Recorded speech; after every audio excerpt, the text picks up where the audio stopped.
If you're wondering how you can quit your job that you don't like, that you're not getting paid enough on, so you can spend more time with your family doing hobbies that you love, but you don't have the right experience to actually start a business and get your first real estate deal, even if you don't have the money, well, this episode is going to inspire you because we're talking with an 18-year-old that came to America from India and actually did his very first wholesale deal. And now he's 22, making $800,000 per year in his very best year yet. You're going to love and be inspired by this episode.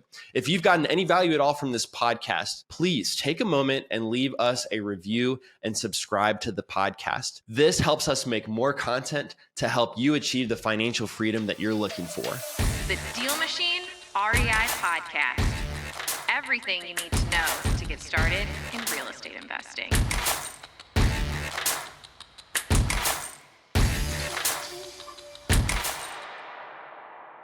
All right, welcome back to this episode of the DealMachine Real Estate Investing Podcast. We've got a special guest, Kapil Singla. Kapil, can you tell us, I know you started whenever you were 18, and that must mean you're 22 now and you've done over 100 wholesale deals.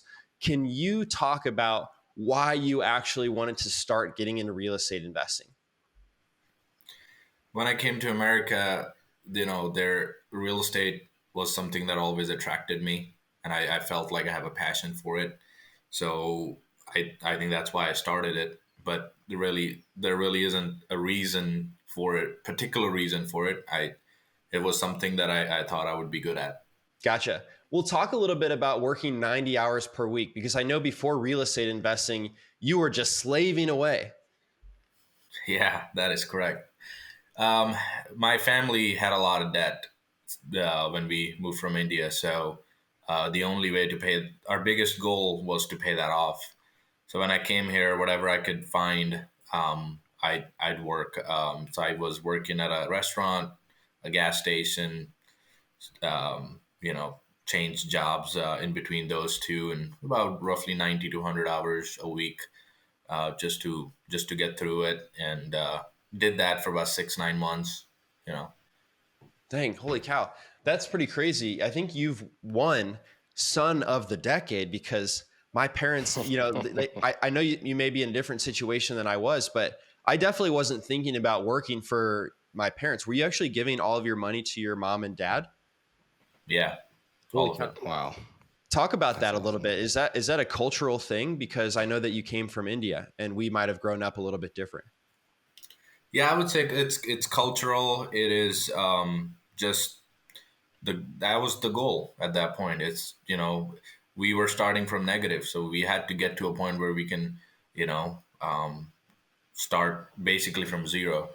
So, and I wanted my parents to feel relieved of that debt, because I could see how much, how much burden that was for them.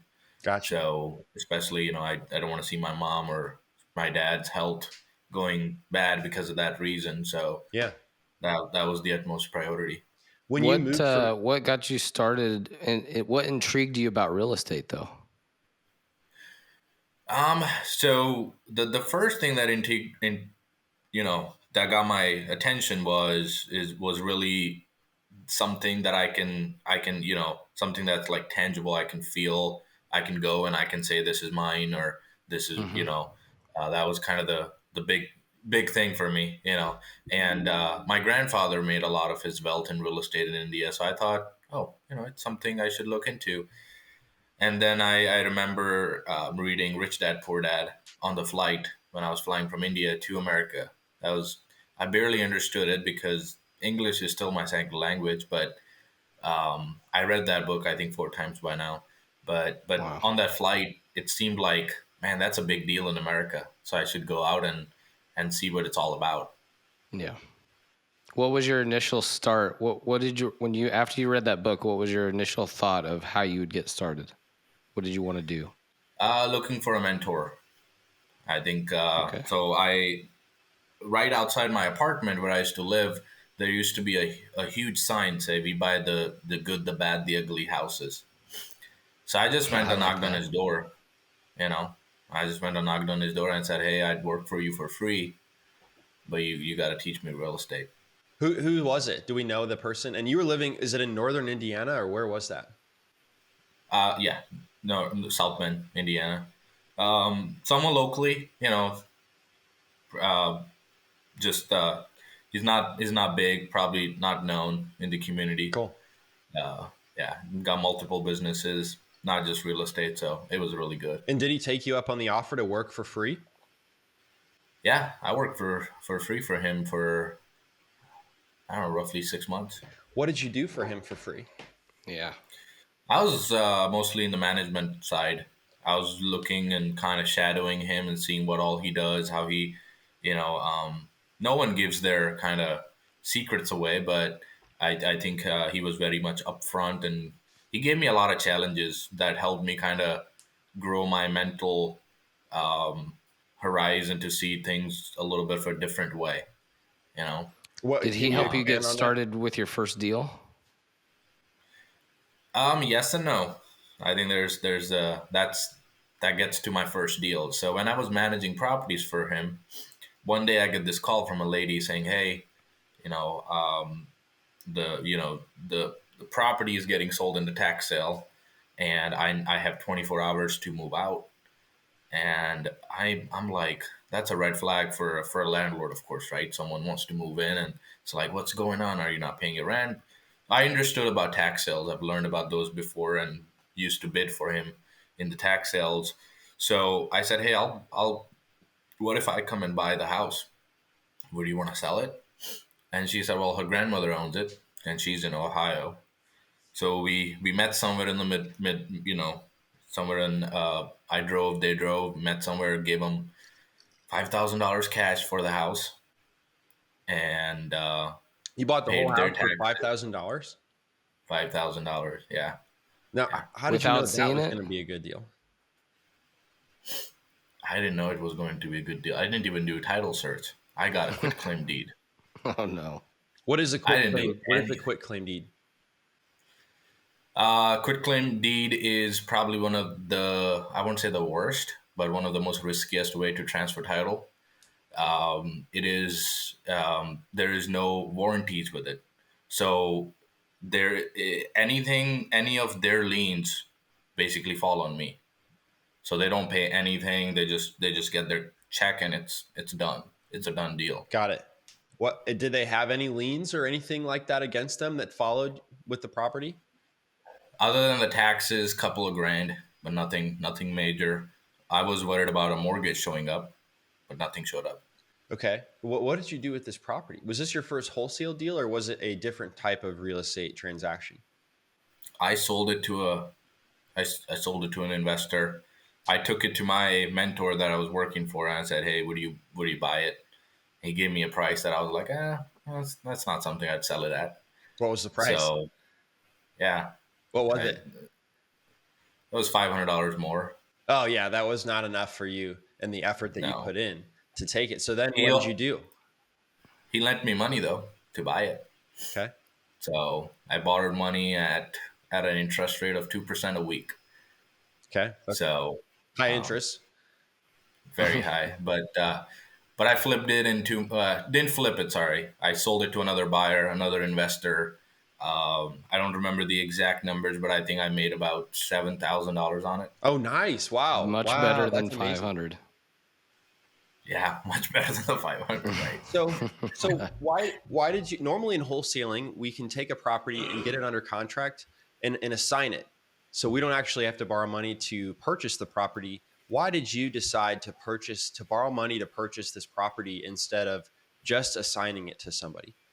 I didn't know about wholesaling. Oh, you didn't know.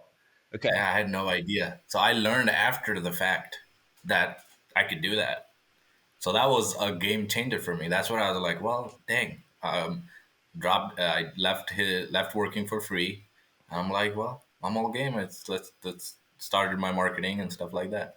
Bought a Yep. course for $500, I think, on wholesaling. Okay, so then you did do some wholesale deals after that. Oh yeah. After that, it's all wholesale for I think 2 years. Gotcha. 1.5. Yeah. Can you walk us through that first actual wholesale deal? Yeah, absolutely. Another tax sale one. Um, I I found this. I was doing direct mail. That was, I think, my first marketing channel, and I was also doing driving for dollars in the beginning with DealMachine.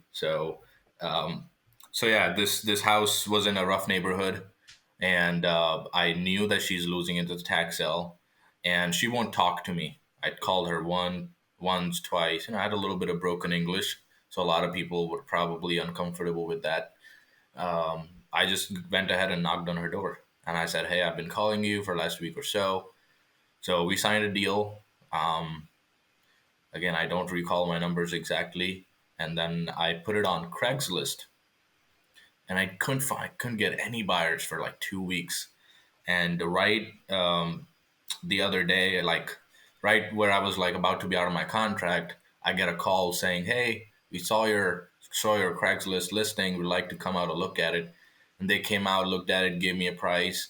I think I made like $3,500 on that deal. Nice. Um, yeah, wasn't bad. I was very happy. That's amazing. And so you said it was a tax sale. So the way that you knew it was a tax sale, I'm guessing, is because they published properties in the newspaper, right? In the local Yep. newspaper that are going to be sold at a tax auction.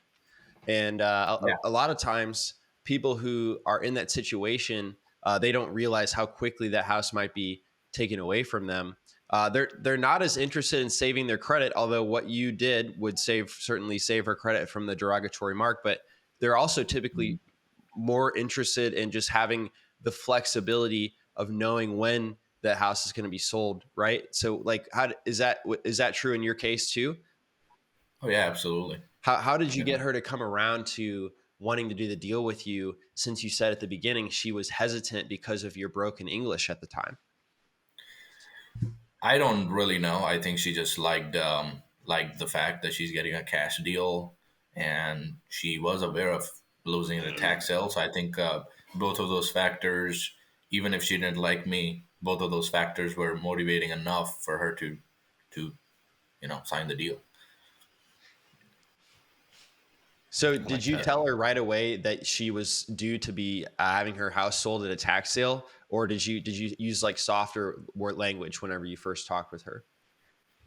Um, when I knocked on the door, I started my conversation by saying that, hey, I got your number. I learned about your property from the tax sale. So, and I didn't know how she took it, but I felt like it ended up good. So Have you followed that up? Like in your current sales strategy, do you use the tax sale now? Like get the list of delinquent tax accounts, call through it. Do you find any deals from that anymore? last 2 years, it's been almost dead. Anything from tax sales are not as exciting as it used to be because but I think yes, I have done some tax sale stuff, but not as aggressively when I was doing it when I started. Super interesting. I actually had one of my properties sold at the tax sale, Kapil, and it went Mhm. all the way to get sold. So I learned a lot during this process. I didn't know that I wasn't paying my taxes. It was one of the properties that I own free and clear. And so I didn't have my taxes paid automatically by my mortgage company. And so it just slipped my mind Mm, for over a year. I was getting a lot of texts and postcards, but I ignored it because I thought these are just coming yeah. because they Spam. see I'm an absentee owner. Yeah, but then I Mhm. got the notice finally. It's like once they sold the property, then they like work extra hard to like hunt me down, figure out where I lived, because I had moved a Yeah. few times since I owned the property. And they sent even a letter to the tenant. The tenant sent me a photo and they're like, "Hey, I got some mail for you."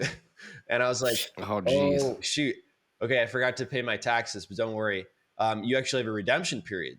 I found out. Yep. So even though somebody Yep. bought it, they do not get to take over my property until a total year has passed. And so during that Yeah. redemption period, I was able to pay probably 2 times as much as I would have had to pay if I just had to pay the taxes to get the property back free and clear in my name. And so I took care of that. So that was a learning experience for me. Did you have any Yeah. Tax dialogue sale with the guy strategy that is bought it? what was that, Ryan?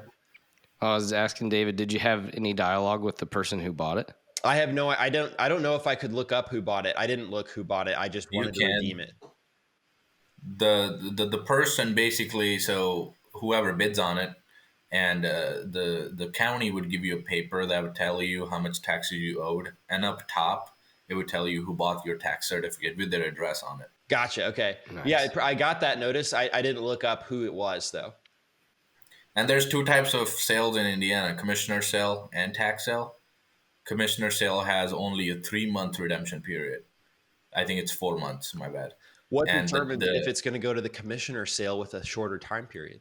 whatever doesn't get sold in the tax sale goes in the commissioner sale. Okay. So it's a bunch of lots usually. Bunch of they have some houses in there, but a lot of those houses are on the demo list, and so you got to do a lot of research on that. Gotcha. So I know that you I wonder said if not that's only have you state done- by state, that redemption period. I wonder if that's because I think St. Joe is like it's a 3-year process for tax sale. It has to go through it 3 times before it's, or is that how it is everywhere? Yeah. Every state, every county has their own different way of doing it, and also every state has their own different interest rates on those. Got it. But again, as a wholesaler, if you see somebody's on that list, you can actually give them more concrete timeline by offering to get their property under contract before it gets sold at the tax auction. And so for those listening, I think that's the strategy they should approach these types of properties with. Kapil, what have you moved to now? Now that you said you don't do as many tax sale deals anymore, what have you moved to that's working well? Well, right now we're doing a lot of different marketing sources, and we're using all sorts of data: inheritance, absentee, vacant. A lot of the stuff that's working right now is a relocation. Whoa, what do you A mean? lot of people. What was that? What do you mean? A lot of the stuff we're getting are relocations. People that are moving, people that are want to change towns, and the other ones we're having are the ones that are empty nesters right now are good too for us. And how are you contacting them? How are you finding the people who want to move and the people who are empty nesters that are doing cash deals for their homes? Direct mail and cold calling, the two biggest for us. Other than that, it's just a mix. Something would come out of one or two other ways, texting and stuff like that. But those are two are biggest. What are the lists that you're pulling? I'm especially curious about this because typically when somebody does a cash deal, they have some problem. They have some problem they need to solve quickly. Mm-hmm. Yeah. So the list we're pulling is from a third party source. We do a lot of PropStream, but we also do list source. There's 2 particular lists that we get from list source, kind of our secret sauce. But unknown equity is pretty good. I'd recommend that to everyone. Unknown equity. Why is it unknown? Why does it show up without a specific type of equity? So that's a great question. I mean, I don't know the exact answer, but a lot of those are transfers like that are done without maybe a title company. So like between people, between families, and a lot of those are the ones that the city does not have a lot of records on. They don't know if they have a mortgage on it or not, and a bank hasn't there's a lack reported of that there's information. anything on it either. Got it. So if it's unknown, it may have been like an old transfer. It may have happened so long ago they don't even have a record on it, and that means the owner's probably old as well, right? So that way you're marketing to properties that for some reason or another they may need to actually sell the property, whether it's to move into a nursing home or assisted living, or if they just need to get rid of the property, or if they pass away. So that's why maybe the unknown equity is so powerful. Is that what you're saying? Yeah, unknown equity is, I would say it's very powerful, and it's something that we mail all year. Please open up your podcast app right now and leave us a review and let us know what you thought of this episode. It means so much because the reviews help us get in front of more people. And the more people we can get in front of, the more we can help them achieve financial freedom. And we also get more energy to put more content out like this to help you. So by leaving us a review, it will give you more content to come to help you along on your journey. Thank you so much. Got it. We never stop. Love that. Yeah. So Okay, so from somebody that's working 90 hours at restaurants and gas stations to discovering real estate, working for free, doing your first deal, then learning about wholesaling, you switch to that. You've done 100 plus wholesale deals, and you've also generated enough cash to keep 25. You said, right? You've kept 25 rental properties. Can you talk to me about why and how you picked the certain 25 properties to keep as rentals rather than to wholesale them? Um, the easy answer is tax liability. Yeah. Um, you know, Talk to me about but the that. Break other, it down for somebody brand new. I don't know how many people know about accelerated depreciation of cost to segregation. Nobody knows about that. Ba- Not nobody knows No, about okay. that. Yeah, let's like talk to I me don't like even you're know. Tell explaining me. it. Okay, so a lot of people think that you can only depreciate multifamily or commercial. That is wrong. You can depreciate single family. It's called cost of segregation. It's just a tax word for it, and basically lets you depreciate a lot of the things in the first year of you buying the property. Okay. So So let me see if this makes sense. Let's say that you make, I mean, how much were you making? Like, what was your best year wholesaling? What was your income? um, gross maybe 800. Okay. Wow. Wow, Dude, that's amazing. that's You should be so insane. pumped about that. And so, okay. So if you make 800, the federal tax rate, it's going to bump up. You may end up paying like 3 to 400 in taxes alone, right? Yeah, yeah. Okay. Well, So that's not the net. So I mean, 800 you take expenses and stuff off. Sure. Yeah, yeah. Let's just say at 800, your liability is probably going to end up at after expenses 300, 400 net, amazing. close to 150, 160. Yeah. Okay. So yeah, you're going to have a tax bill to the government, right? It's going to be like maybe 40%. Um, Yeah, but you're saying if you instead take some of that net and then you buy a rental property for $100,000 rental property, you're saying that you can actually pay less taxes. way less. So rough number, let's say you have that kind of liability, you can basically take off. You can basically zero it out if you buy close to 1.8, 1.9 million in real estate. Okay. Even so that Uh, if you're buying that much in real estate, you must be using financing, right? You're using financing. yeah, they don't care. Yeah. You know, the depreciation has nothing to do with how much equity you have in the deal or not. They look at how much you bought it for Uh-huh. plus the rehab cost of it. And how much? Oh, wow. Okay. And so, how much can you depreciate on a single family home in the first year? I honestly was opening up one of the spreadsheets. So I'm gonna take one of the examples. So one of these properties, I was $107,000 in it for purchase and rehab. You have to take out the land value, and the land value is about 14,000. So that gives me a write off of about $18,000 on it, roughly 20%. So I think 100,000 minus 15,000, whatever the land value is, um, into 20% of that can 20% be depreciated in the first year. first year. Yeah, Amazing. So you pay less taxes, and then you also get a cash flowing asset that's going to appreciate as time goes on. exactly, You have a exactly. lot of forces working together. Yep, yep. Amazing. That makes Yeah, you can't even count the return. You know, it's gonna the return's gonna be 100. You know, like 35, 45% IRR Mhm. uh, when you start You know counting the depreciation. what's interesting though is when people buy like wholesalers who come from wholesaling and they start buying their own properties, sometimes they are Mhm. so uneducated or narrow-minded that they don't account for that as part of their return. They're just like, well, I'm only going to get $250 a month cash flow. It's like, yeah, but you're Yeah. also gaining this and this, and this depreciation and cost segregation is a massive, massive benefit to help avoid having to pay all this gigantic tax bill. And Right. it's an undervalued thing. People don't think about how, okay, well, I bought that. I could sell it and get $20,000 now. And Mhm. every time I hear that, I'm like, don't sell it. Like it's more valuable than that $20,000 return that you're going to get that you're going to have to pay taxes on when you sell.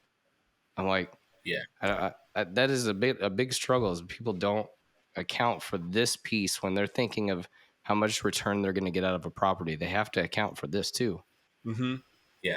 So, Kapil, I know that you, holy cow, I mean, you're only 22 years old. It's astounding how successful that you've been at such an early age. And you just came to the United States right before you had this type of success. I mean, if somebody listening to this is thinking that they have a disadvantage, I think this will motivate them to push past that and actually take action because they speak English as a first language. They've been in the United States for a long time. It's so impressive, Kapil. And so I'm so thankful that you wanted to share your story today.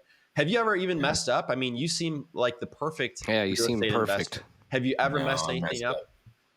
Yeah, I messed up a bunch of time. What would you say was like your biggest failure? I know I asked you this once before and you said something about not playing with small profits. What can you expand on that? What that means? Ooh. Well, basically playing with, like I think the biggest mindset shift was, looking at it as a business, not on hobby. Not fighting the people at the right time where they've caused him, so much damage to the business that you don't even realize it. And with the small profits, it's just, smaller deals aren't worth your time. You got to start valuing your time. Hustle is good. It's perfect. Yeah, I have nothing wrong with. But after I think you get to a certain point, you need to start realizing what your time is worth and start doing the deals. So I don't even touch anything under a certain dollar amount anymore because it's just not worth the time. What's the dollar amount for you now? 15,000. 15,000 profit. Okay, gotcha. I would say Yeah. this for somebody who's brand new, go get that first deal, even if it's a small profit. But eventually, Oh yeah. but you're at the point now where you've got to have some lines drawn. Yeah. I don't want to give a wrong message by that in any way, but I've done wholesale deals where I made $150. Yeah. So definitely don't anything in the beginning is gold, but at this point, even sometimes, I mean, I say 15, but I do end up doing one or two here and there, small ones. Gotcha. But yeah. Yeah, you put the same amount of work into it. Exactly. Even if it's a $150 assignment or a $15,000 assignment, it's most of the time it's going to be the exact same amount of work. So I do this too. It's like we had one yesterday that was a $2,000 assignment, and the buyer, we've already spent, like, we're at day 28. We're supposed to close soon. But like the buyer is like, oh, this appraisal didn't go through the way we wanted it to. Can we renegotiate? Yeah. And I'm like, this is why I don't like to do small deals like this, is because I'm going to spend as much or more time on a tiny profit versus the house that closes next week that's got a $20,000 profit. So, Yeah. Totally. but I think you get to be, that's the benefit of being your own boss. That's the benefit of doing this yourself. Over the course of time, you can decide, hey, that's not worth my time anymore. You can cut that part of it off and let that be breadcrumbs for somebody else that may be just trying to get started. Maybe they can go and get that deal. So we do the same thing. It's what's the assignment? Make sure if you're gonna spend this much time, make sure you get that return. Right. Yeah. It's the advanced version of wholesaling. Once you've done some deals, you can be picky and choosy. And I love how you've put those guardrails up for your business, Kapil. And before you go, I did just want to ask one question. I've heard you mention this before. You actually said you made a funny investment at the beginning of your career, which was when you must have been 18. Well, it was about railroad tracks. Tell us about the railroad tracks. I've been dying to hear this.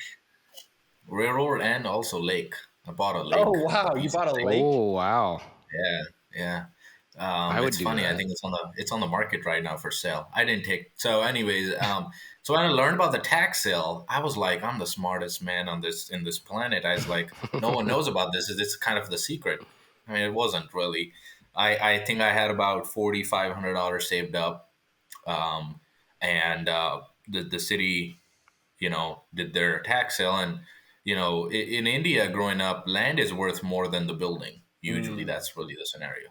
That's not really here out in Midwest. No. It might be true in some specific areas, So I went and I'm looking at these lots for 9 acres for $25. So I start just bidding on them, and I think I bought a 9 acre strip of land. That it's just a railroad track. Imagine 9 acres probably runs, I don't know, 20, 30 miles. Just a small piece, really small piece. I think the width was like 40 feet or 50 feet. But the length keeps going. So I So it bought was like a that. sliver of land that just followed these railroad tracks. Exactly. You bought it for Exactly. $25? No, I ended up bidding up to $2,600. Okay. There was a mobile home park, I think, that would have had. I think they were bidding against me because they owned a part of it. So, anyways, when I realized the mistake I made, I didn't take title. I lost that 2,600. Also bought a lake behind a church that they weren't paying taxes on. So I just don't. I didn't know what I was doing. So do you still own the railroad tracks, or what happened? No, I honestly bought three. That was just one 9 acre parcel. There were two more parcels that were active. So they were active for local stuff only. And then the city, I got a thing in the mail that I have to go to a hearing about those things. So I went to the hearing, and the judge said the city made a mistake selling these to you. So they gave me my money back plus Oh, interest. well, at least you got your Yeah. money back. Yeah. Yeah, So I no got my joke. money back on two. I lost about, I think, $3,500 Okay. between the lake and the 9 acre piece. So yeah, don't buy railroad tracks. Yeah. Yeah, the moral of the story is start out wholesaling, not buying random things at tax sales, I think, right? Yeah. It makes for a Yeah. If great you're story. buying I like it. tax, The thing that I love about it is you just took action. You just decided to take action and you figured some stuff out. yeah, there was no plan B. There's just whatever I could do, I did. Whatever I couldn't do, I tried to do it, but so Yeah. Well, Kapil, thank you so much for sharing your story. I really appreciate it. And I'm so glad that you were able to tell us how you started 18 as a brand new immigrant to the United States. It's so freaking inspiring to me. It makes me feel like I'm not doing enough. Honestly, it's super helpful, and I appreciate your time. I appreciate it. It was Sure thing. pleasure See you, being here. man. Thank you. Oh, wait. And also, if you guys want to follow Kapil, he's on Instagram, Kapil._Singla, Singla, if you want to connect with Kapil. And we'll see you on the next episode. Thanks for listening to the Deal Machine Real Estate Investing Podcast. Please leave us a review and follow along wherever you're listening to your podcast.